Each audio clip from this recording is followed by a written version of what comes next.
কেতিয়াবা কিছুমান মানুহক ভাল লাগে, তেওঁক দেখা পোৱাৰ পাছতেই এনেই ভাল লাগি যায়। এনেকুৱা লাগে যেন তেওঁৰ সৈতে পূৰ্বজন্মৰ অশৰীৰ আত্মাৰ মিলন আছিল।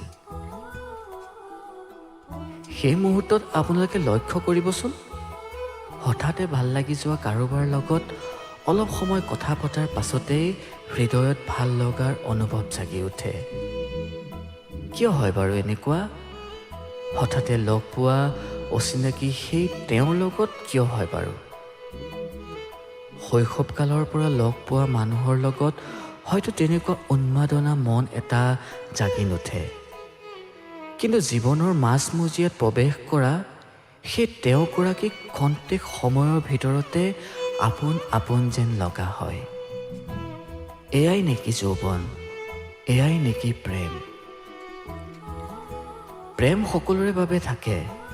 ধৰি লওক, পৰম আত্মাৰ বাবে প্ৰেম, পিতৃ মাতৃৰ বাবে প্ৰেম, প্ৰকৃতিৰ বাবে প্ৰেম, জীৱ জন্তুৰ বাবে প্ৰেম, আকাশ বতাহ চৰাই চিৰিকটি আৰু ফুলৰ বাবে প্ৰেম।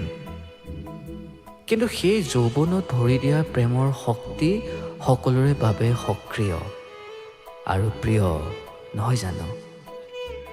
সেই যে হঠাতে ভাল লাগি যোৱা তেওঁগৰাকী সদায় প্ৰিয়। চিনাকি দুদিনৰ, কিন্তু তেওঁৰ বাবে প্ৰেম যুগ যুগান্তৰৰ। মনৰ পৰা ভাল লগা সেই প্ৰিয়জনক জীৱনৰ পৰা আঁতৰাই নপঠাব। সযতনে আলফুলে আৰু মৰমেৰে ধৰি ৰাখিব।